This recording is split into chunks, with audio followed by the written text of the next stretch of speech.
Online भी सबको स्वागत है और लिविंग फॉर जीसस चर्च के जितने भी लोग यहाँ पर इकट्ठे हो सके उनको भी परमेश्वर के नाम से मैं हार्दिक स्वागत करता हूँ।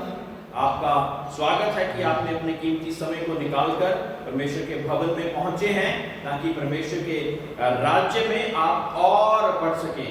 Praise the Lord, hallelujah. सभी बोले हालेलुया। हमारा हालेलुया धीमा नहीं होना चाहिए। Hallelujah, hallelujah, hallelujah. हम जिंदा परमेश्वर की जिंदा कलीसियां हैं। कौन कौन मरा हुआ है हाथ खड़े करें। आप मरे हुए हैं? जिंदा है।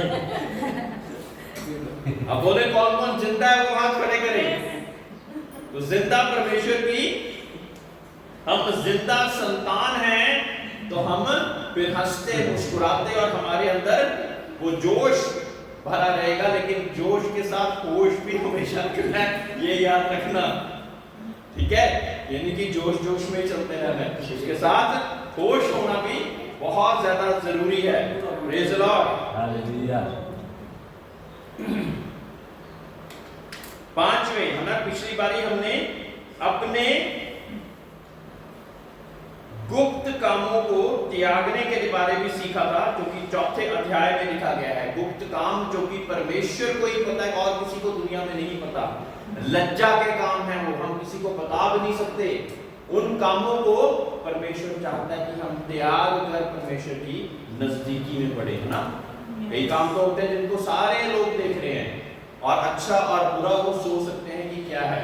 कई व्यक्ति बहुत अच्छे दिखते हैं लेकिन कोई ऐसा गुप्त चीज छुपी हुई जिस कारण वो परमेश्वर में और नजदीकी में बढ़ नहीं पा रहे, उनको क्या करना है, छोड़ना है और परमेश्वर में और आगे बढ़ते जाना है। बढ़ाने वाला कौन है हमें? परमेश्वर है हमें बढ़ाने वाला, है ना।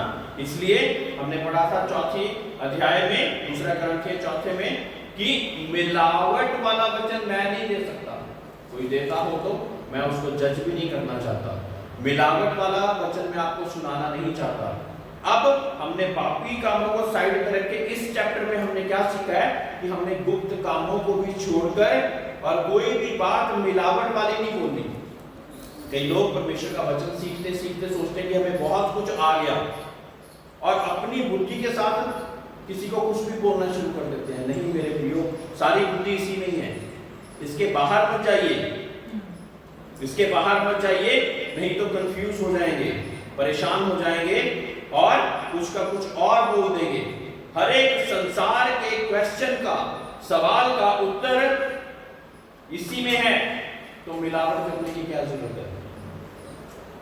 जब अपना दिमाग लगाएंगे तो मिलावट होगी, अपना दिमाग नहीं लगाना। नीति वचन 3:5 में लिखा है कि अपनी बुद्धि का सहारा ना लेना, लेकिन अपने संपूर्ण मन से यहोवा अपने सृजनहार पर ही भरोसा रखना। किस पर रखना है भरोसा? माता पिता पर, मैनेजर पर या किसी और पर? पिता परमेश्वर पर भरोसा रखना है। किस पर रखना है?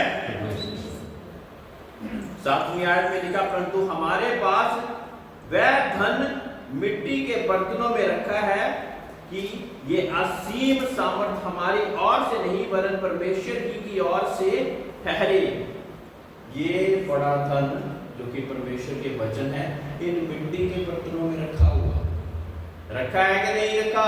ये कुछ और रखा है, कुछ और नहीं रखा, है ना। इन बर्तनों में, इन मिट्टी के बर्तनों में वो धन जिसको पूरा संसार इसका मुकाबला नहीं कर सकता। धन संपत्ति, एक मसीही लोगों की बड़ी बड़ी गाड़ियां, बड़ी बड़ी बिल्डिंगें नहीं होती। उनकी धन संपत्ति क्या है कि मैं परमेश्वर में कितना नजदीक। ये चीजें तो परमेश्वर देता ही है, क्योंकि परमेश्वर के वचन में क्या लिखा है कि पहले मेरे राज्य और धर्म की खोज करो तो ये सारी चीजें तुमको मिलती जाएंगी। तो हमने धन संपत्ति कौन सी वाली इकट्ठी करनी है, आप ये बताओ कि मैं प्रार्थना में कितना, मैं घुटनों प्रार्थना में परमेश्वर की नजदीकी में कितना समय बिता पा रहा हूं। ये है हमारी धन संपत्ति। क्या दुनिया के पास है ऐसी धन संपत्ति? ये वो धन संपत्ति है जिसे दुष्ट गिरा नहीं सकता। पैसा होगा तो चले जाएगा एक दिन, गाड़ी होगी तो एक दिन पुरानी हो जाएगी, बिल्डिंग होगी उजाड़ आएगा, ढह जाएगी, लेकिन एक धन संपत्ति है जिसे कोई भी कुछ नहीं कर सकता। कौन सी है वो धन संपत्ति? परमेश्वर के वचन। परमेश्वर के वचनों का वो धन हमारे जब अंदर होगा तो बाकी सारी संसार की धन संपत्ति हमें कम लगेगी कि ये तो कुछ है ही नहीं, मुझे तो परमेश्वर के बीच में भूखे और प्यासे होकर निरंतर उसमें बढ़ते जाना है। Praise Lord, hallelujah.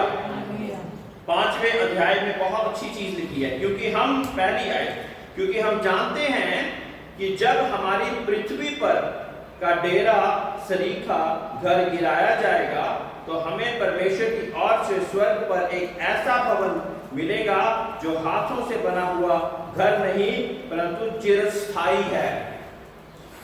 चिरस्थाई होता है अनंत काल वाला, एटर्नल घर, जो कि गिराया नहीं जाता। कैसे बनाया है वो? हाथों से नहीं बनाया वो। Praise Lord, hallelujah, praise Lord, hallelujah. जो घर हमारे लिए परमेश्वर ने बनाया है वो हाथों से नहीं बना है। तो वचन क्या कहता है कि दुनिया का जो ये घर है वो गिराया जाएगा। कौन सा घर है दुनिया का जो गिराया जाएगा? शैतान का। वो शैतान का पाप से भरा हुआ घर। शैतान का पाप से भरा हुआ घर कौन सा है? वो हमारी देह है। हाँ, प्रेज़ लॉर्ड, प्रेज़ लॉर्ड। अगली आयतों में ये बहुत अच्छी रीति से क्लियर कर दिया। इसमें तो हम कराहते और बड़ी लालसा रखते हैं कि अपने स्वर्गीय घर को पहन ले। ये घर, इसको हम बहुत ज्यादा सजाते हैं, संभालते हैं और हर एक चीज अच्छी इसके लिए करते हैं। जिम वाले जिम करते हैं, बहुत सारी ताकत हासिल करते हैं, लेकिन अपनी आत्मा के लिए हम क्या करते हैं? देह तो यहीं पे रह जानी है। ये घर तो गिराया जाएगा। भाई ने क्या बोला? ये देह ही है जो हमारा घर है, जो कि गिराया जाएगा जब हम आसमान पे पहुंचे। तो कौन सी चीज है जिसको परमेश्वर के सामने खड़ा करेंगे और उसका न्याय होगा? क्या जरूरी है? कि हम आत्मा में बलवंत हों। पौलुस प्रेरित क्या कहता कि मैं डेली अपने शरीर को मारता और काटता ताकि मैं आत्मा में बलवंत हो सकूं। मारना काटना लिटरली नहीं आप मार काट रहे हैं, शारीरिक अभिलाषाओं को हम मार काट रहे हैं। शरीर कहता, एक समय पे क्या कहता था? जाओ वहां पे पार्टी करो, वहां पे शराबें चल रही है, बहुत अच्छी इंग्लिश लागू आई है, दौड़ के जाते थे शारीरिक व्यक्ति। लेकिन अब क्या हो गया? अब कहते हैं कि जी थैंक यू सो मच, नहीं जा पाएंगे वहां पर, चले भी जाएं तो अच्छा ही नहीं लगेगा और वापस लौट आएंगे और फिर परमेश्वर की उस धन संपत्ति की खोज में लग जाएंगे कि कोई परमेश्वर का जन मुझे मिले जिसके साथ मैं मिलकर परमेश्वर के वचनों को और सीख सकूं, उसकी गहराई को मैं और सीख सकूं, है ना? तो ये शरीर रूपी जो घर है ये ढाया जाएगा और आत्मा को पहन के जब हम चलेंगे फिरेंगे तो क्या होगा? हम परमेश्वर में निरंतर बढ़ते जाएंगे। 2:5 में क्या लिखा है? देखिए, 5:6 में हम सदा ढाल सा बांधे रहते हैं और ये जानते हैं कि जब तक हम देह में रहते हैं तब तक प्रभु से अलग है। Praise Lord. जब तक हम देह में हैं तो तब तक हम प्रभु से अलग हैं। कौन कौन चाहता कि प्रभु से अलग ही रहे? कितने लोग चाहते हैं कि हम प्रभु से अलग रहें? कितने लोग चाहते हैं? बोलिए, कितने लोग चाहते हैं हम प्रभु से अलग रहना? तो फिर हमें देह की बातों को नकारना पड़ेगा। कौन सी बातों को नकारना पड़ेगा? कोई बताए शारीरिक बातें कौन कौन सी हैं? कोई भी बता दे खड़ा होके, तो मैं बोर्ड लगा दूं। आंखों से पाप नहीं करना है हमें। हाँ जी। और जो मन में किसी सिस्टर के प्रति कोई भी गलत विचार नहीं होना चाहिए। व्यभिचार नहीं करना और मन में किसी के प्रति कड़वाहट नहीं, बैर विरोध नहीं करना। कड़वाहट नहीं लानी, बैर विरोध नहीं करना। और किसी चीज का लालच नहीं करना हमें, लालच नहीं करना, क्योंकि इन सभी चीजों से हम परमेश्वर को प्रसन्न नहीं कर सकते। बैर, ईर्ष्या, अभिलाषा, व्यभिचार, निंदा करना बहुत पसंद होता है दूसरे को ना, तो एक बुरा भला जब तक हम कहते नहीं तब तक हमें अच्छी नींद नहीं आती कई लोगों को। लेकिन परमेश्वर को जब हम पहन लेंगे तो शारीरिक चीजों आस्ता आहिस्ता हम उनको दूर करते जाएंगे, अपने शरीर से उनको दूर करते जाएंगे, ताकि वो आत्मिक शांति को हम ग्रहण कर सकें। इसलिए हम ढांढस बांधते रहते हैं और दया से अलग होकर प्रभु के साथ रहना भी उत्तम समझते हैं। इस कारण हमारे मन की उमंग है कि चाहे साथ रहें चाहे अलग रहें, पर हम उसे भाते रहें। Praise Lord. तब हमारा जीना मसीह और मरना लाभ हो जाएगा। और उस कहता मेरा जीना मसीह है और मेरा मरना लाभ है, क्योंकि जो मैं मरूंगा तो मुझे पता है मैं सीधा परमेश्वर प्रभु के पास पहुंचूंगा। कितने लोगों को ये विश्वास है कि अगर आज मैं मर गया तो मैं स्वर्ग में जाऊंगा, नरक में नहीं जाऊंगा? मेरे प्रियो, अगर नहीं है तो मत हाथ खड़ा कीजिए, क्योंकि अंश करते बढ़ते जाइए। कोई ऐसी चीज है जिसको अभी तक नहीं छोड़ पाए तो उसको छोड़िए, ताकि आज ही अगर पलक झपकने की नाई परमेश्वर का दूसरा आगमन होगा और जो तैयार हैं वो ही उठाए जाएंगे। बाकियों को सिग्नल ही नहीं सुनाई देना। जब तुर्री फूकी जाएगी बाकियों को नहीं सुनाई देनी, लेकिन जो तैयार हैं वो पलक झपकते ही उठाए जाएंगे। कहते हैं कि दो औरतें चक्की पीस रही होंगी, एक उठा ली जाएगी, एक यहीं पे रह जाएगी। दो किसान बैल से खेत जोत रहे होंगे, एक उठा लिया जाएगा, एक वहीं पे रह जाएगा। जो बहुत सारे जहाज उड़ाने वाली कंपनियां ना, उसमें दो पायलट रखते हैं अब चलाने वाले। जहाज के ड्राइवर को क्या कहते हैं? पायलट। किस लिए रखते हैं? एक विश्वासी होता है, एक दूसरा होता है, ताकि जब ऐसा काम हो जाए, क्योंकि परमेश्वर का आगमन बहुत निकट है, जब ऐसा काम हो जाए तो कम से कम बाकी सारी सवारियों को लेके दूसरा व्यक्ति लैंड तो करवा दे, जहाज एयरपोर्ट पे पहुंचा दे। Praise Lord. अगर हम जाना चाहते हैं परमेश्वर के साथ, हमें शारीरिक कामों को अंश करके घटाते जाना है और परमेश्वर में हमने बढ़ते जाना है, क्योंकि अवश्य है कि हम सब का हाल मसीह के न्याय आसन के सामने खुल जाए, कि हर एक व्यक्ति अपने भले बुरे कामों का बदला जो उसने देह के द्वारा किए हैं हो पाए। मेरे प्रियो, एक एक कार्य का हिसाब पूछा जाएगा, एक एक कार्य का हिसाब पूछा जाएगा। और हमारे पास जिन्होंने परमेश्वर से माफी नहीं मांगी, जो लहू से धुलकर पश्चाताप कर परमेश्वर की ओर बढ़ गए हैं, उनके पाप ढांप दिए गए हैं। लेकिन जिन्होंने नहीं किया, आपको ना मुंह ऐसे उठा भी नहीं पाओगे आपकी ये काम मैंने किया है। दुनिया को तो कह लिया कि ऐसा नहीं नहीं नहीं मैं तो बहुत अच्छा हूं, नहीं नहीं ये मैंने नहीं किया, ये मैंने नहीं किया, ये मैंने नहीं किया। उसके आगे कहां से छुपाएंगे? छुपा पाएंगे? उसके आगे तो पूरी वीडियो होती है ना, पिक्चर देखते गए वीडियो, वो सारी वीडियो चल जानी है। यहाँ पे इस तारीख को इस समय पे तो यहाँ पे गया, इस व्यक्ति के साथ ऐसा करा, इस लेडी के साथ, इस औरत के साथ तुमने ऐसा करा, औरतों ने ऐसा करा, पतियों ने ऐसा करा, पत्नियों ने ऐसा करा, माँ बाप ने ऐसा करा। कोई जवाब नहीं होगा।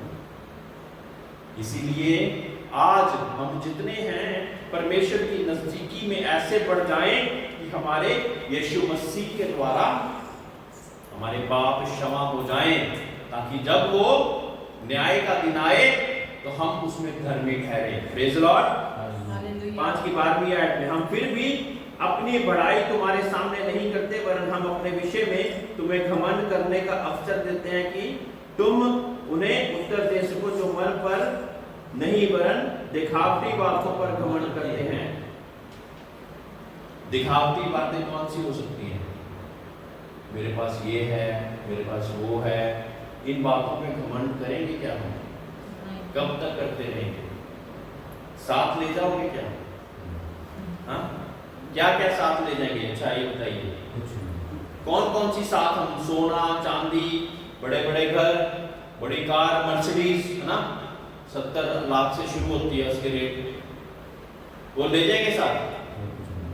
हाँ, क्या लेके जाएंगे साथ?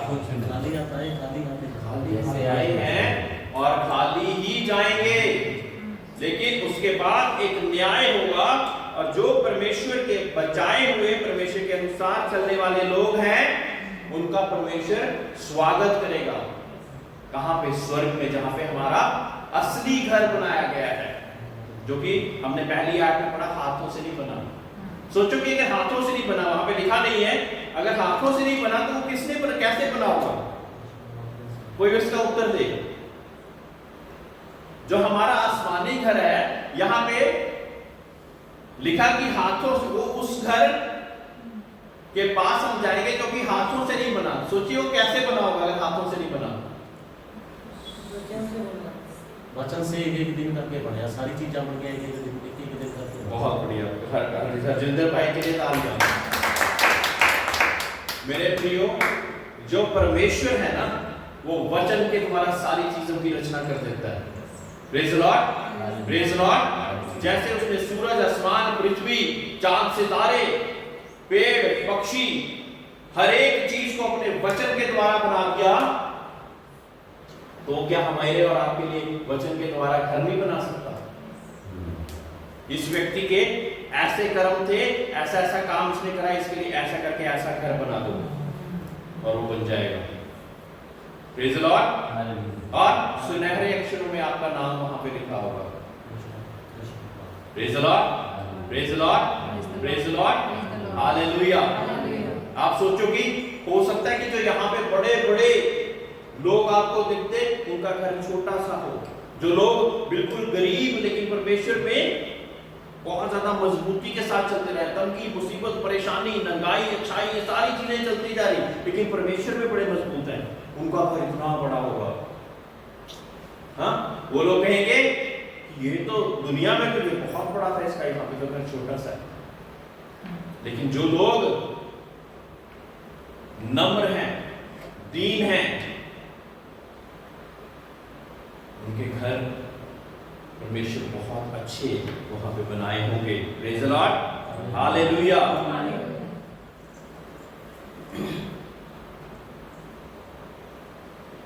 सत्रहवीं आयत, इसलिए यदि कोई मसीह में है तो वह नई सृष्टि है, पुरानी बातें बीत गई, देखो सब कुछ नया हो गया।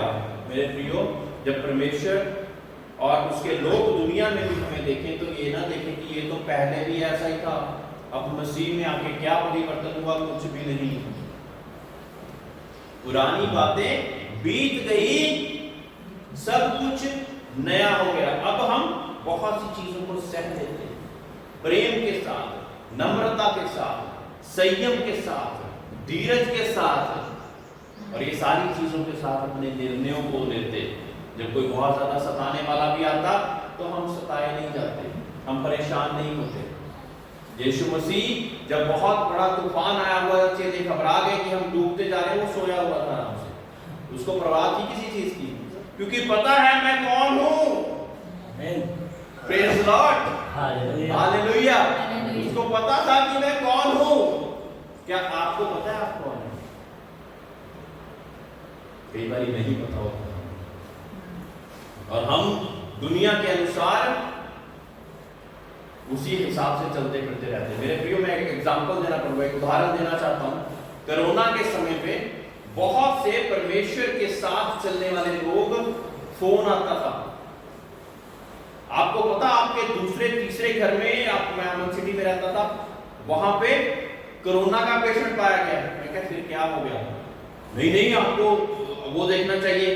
मैं क्या, आपके मसीह के लोग हैं? फिर वो एकदम से दर्द हो जाते थे, ये तो कुछ और बोलने वाला है।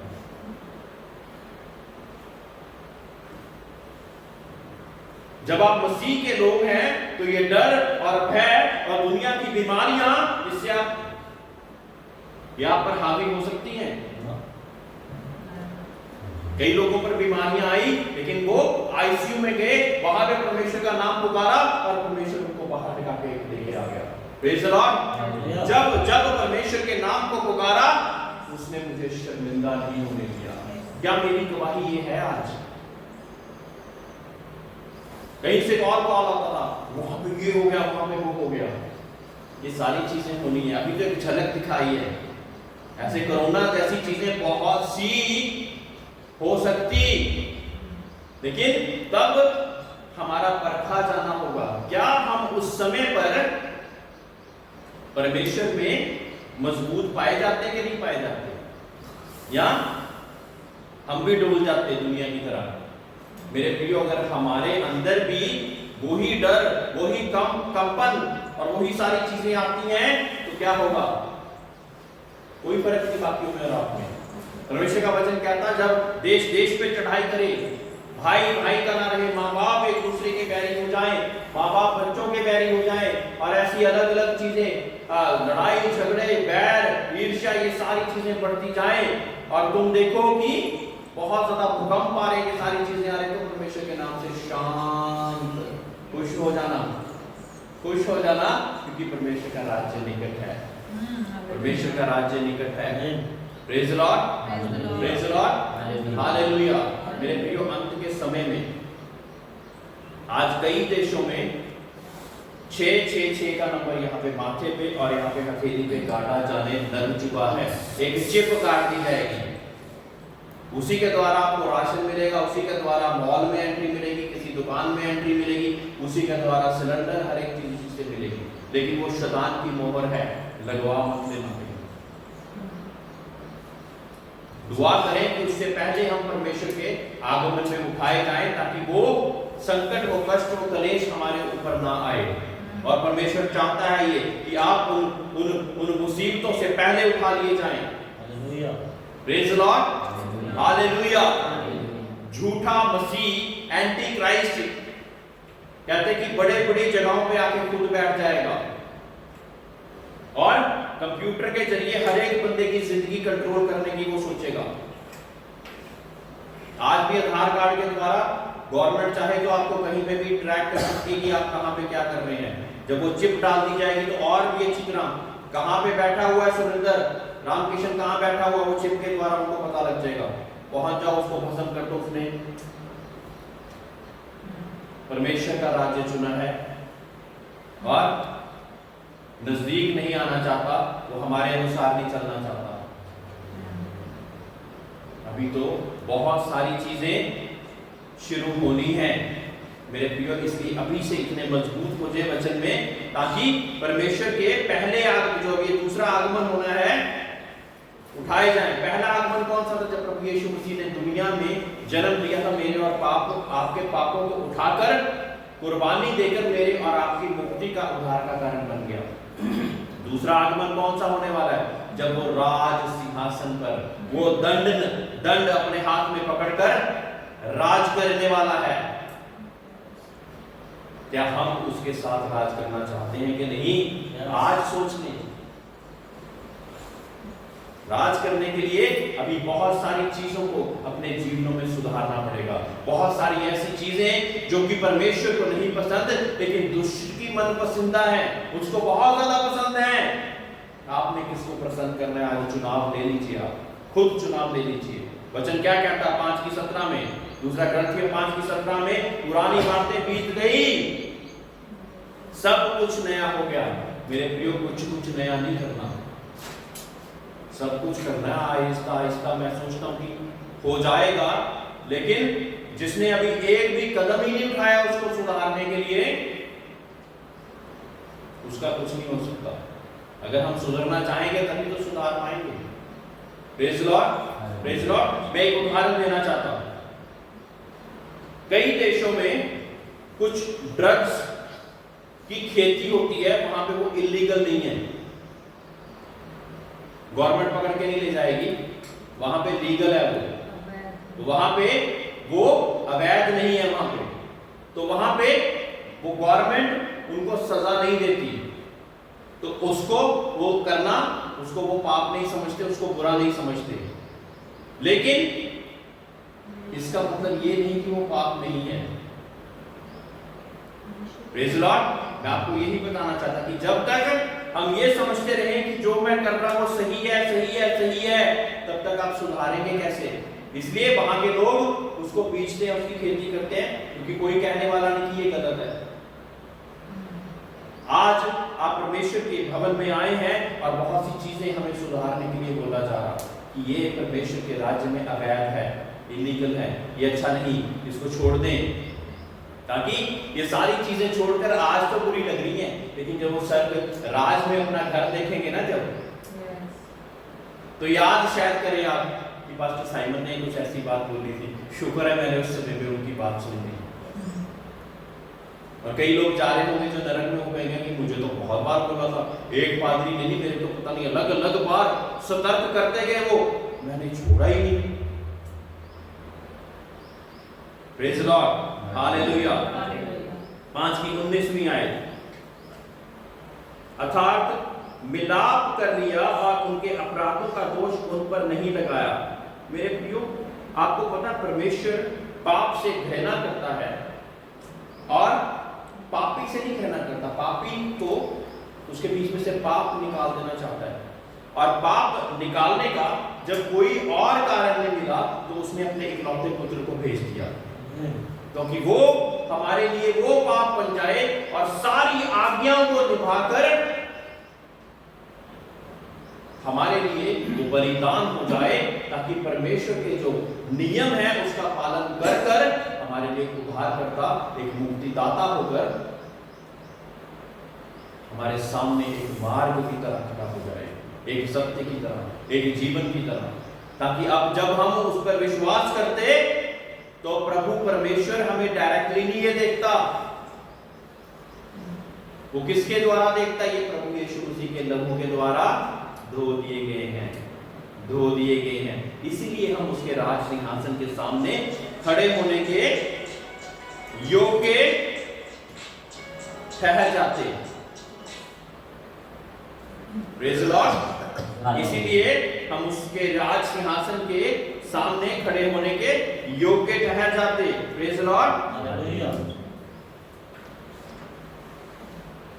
21वीं आयत से हम अंत करेंगे। जो पाप से अज्ञात था उसी को उसने हमारे लिए पाप ठहराया कि हम उसमें होकर परमेश्वर की धार्मिकता बन जाए। बिना धर्मी हुए हम परमेश्वर के पास नहीं पहुंच सकते, लेकिन यीशु को पाप ठहराकर उसने हमें धर्मी बना दिया। जो दंड हमको मिलना था वो उसने अपने ऊपर सहकर वो बड़ा कार्य मेरे और आपके लिए कर दिया। मेरे प्रियो, प्रभु यीशु मसीह की कुर्बानी को आप जाया ना जाने दें। कोई और तरीका नहीं था, इसीलिए उसने अपने इकलौते पुत्र को भेजा। कोई और मार्ग नहीं था, कोई और सत्य नहीं था, इसीलिए उसने अपने इकलौते पुत्र को भेजा। बहुत से आए और मिलावट के साथ अपने ही नाम को ऊंचा कर दिया। एक आया जिसने प्रभु के नाम को ऊंचा करा, सारी आज्ञाओं को निभाकर प्रभु के नाम को ऊंचा करा। आज निर्णय मेरे और आपके लिए है कि आज हम उस बड़ी कुर्बानी के बीच में अपने आप को लाकर प्रभु यीशु मसीह के नाम से पश्चाताप कर कर हम स्वर्ग राज के अधिकारी बनना चाहते हैं, हालेलुया, या नरक के अधिकारी बनना चाहते हैं। थोड़ा सा सुख देकर वो आपको नरक में ले जाना चाहता है, परमेश्वर हल्का सा दुख देके आपको स्वर्ग में ले जाना चाहता है। हालेलुया। चुनाव आपका है ना? लेकिन जब हम परमेश्वर के अनुसार चलते हैं ना तो हमें दुख नहीं लगता। ये परमेश्वर के वचन लिखने वाले कहते हैं कि ये संसार के सारे कष्ट कलेश परमेश्वर के उस आनंद से के सामने कुछ भी नहीं है जो परमेश्वर हमें देना चाहता। Praise the Lord, hallelujah, hallelujah. अब एक कुंजी मैं बताता हूं कि ये दुख संकट क्लेश परेशानियां होती क्यों? क्योंकि शरीर में है ना अभी, तो शरीर भागता शारीरिक चीजों की ओर, उसको रोकने के लिए भागता, बार बार भागता, इधर उधर भागता शरीर। जब आत्मा में बलवंत हो जाएंगे तो शारीरिक काम उतने ही डाउन होते जाएंगे। Praise Lord, praise Lord, hallelujah. आइए हम सब बड़े खड़े होंगे।